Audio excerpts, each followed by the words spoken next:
এক শাহজালাল রহমতুল্লাহ আলাইহির জন্য সুরমা নদীকে আল্লাহ ইতিহাস বানায় দিয়েছেন। ইতিহাস।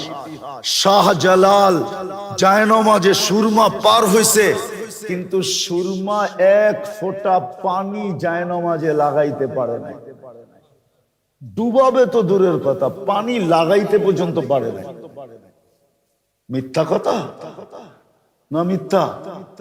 মিথ্যা। আরে বলেন না কেন? কে করছে এটা? উনি তো সাহাবিও ছিলেন না, তাবিও ছিলেন না, তাবিও ছিলেন না। রাজা গোর গোবিন্দ তো উনাকে দেখেই বেগে গেল, ঠিক না?